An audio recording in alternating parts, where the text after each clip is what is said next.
Happy Sunday mga boss.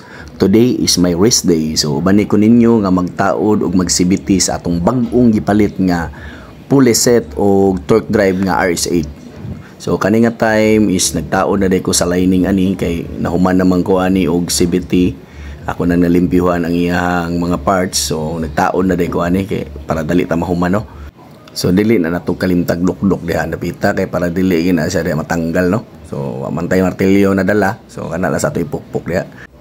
Pagkahuman ato na yon ang lakan. So at naman ni tulo ka lak siya, di na to nakalimtag lak diha kay basin unyag mutagulkol na sa makina ba. Oh, so naa say usa kamot diha nagsigisag panguha diha og grasa no. Oh, shout out ko ni Ingo diha og ni Japil.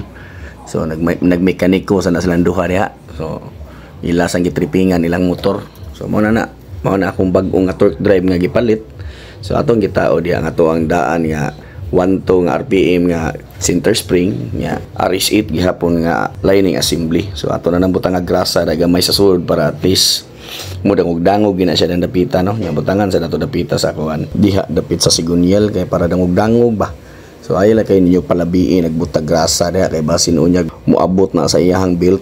So kaning time nagtaon na sa tag belt. So bag-o sa natong belt nang gipalit no. Shopee ra gyapon na. So sa mga ganahan mo palit ana, naara gihapon sa comment section ang link. So karon nagtaon na ta sa atong bula diha no. So ang atong gigamit nga bula diha kay perminti man tang naiangkas. So ako ang gigamit dai Street 9 para at least kusog-kusog siya arangkada pa di ta mabitay pa no. Bahalag wa kayo na itumoy kay mao man lang gihapon na mata sa city drive sige traffic di gyapon ta kapadagan ug sa gatos da kapin. So at least misag street na siya mopatak gyapon nag 100G. So hindi gyapon na basta-basta. So muna na ato nang gitaod ang pulley diha nya nagbutang sa tag usa ka book washer para at least di mo pagpangihang belt ba. So mao na ni gitaod na nako ang belt. So lami kayo color red na nun ni tanan hinuon. So pagkatsuya ni tanawon. So straight RS8 ni siya sa mga mangutana kung unsa akong gitaod ani. So ang ako ang center spring ani is 1,200 nya ako ang clutch spring is 1,000 lang. Pero nagplano ko nga ilisan sa nako gwanto. So maora na nya RS8 tanan straight to the point. So ako na nang gipaandar. So goods ra gyud kayo. So kana nagtaon na tas crankcase cover ya para ato na nang hunat-hunat ug ato na matesting dayon ron. Advice nako sa magpasibiti diha, ayaw gyud niyo tipira ang grasa gyud. Butangi gyud niyo grasa mga nut diha, mga bolt diha para at least initanggal niyo sunod dili na siya mataya. So humok na kay na sa tanggalon. So mo na ako nagpalit jud ko sa kalata. So mo na ni nagtaon na ta diha sa pulley nga kuan transparent cover kay para makita diha ba nga to ang pulley diha ba para chuchuy sa gamay ba. So ayala na nyo sunda kay basin unya bagbahaon nang inyuha diha. So dili sa gini siya advisable. So okay ra gini siya baha basta di lang gid mo lapas diha sa iyahang crankcase no. So mao na diha pachuy-chuy ra man na porma kay city drive ra man ato unya ato na nang panghugtan diha mga nut kay para siguro bang di matagak ba. Oh di ba chuy kayo nagiuhaw naman person. So inom-inom sa taga Mexico diha.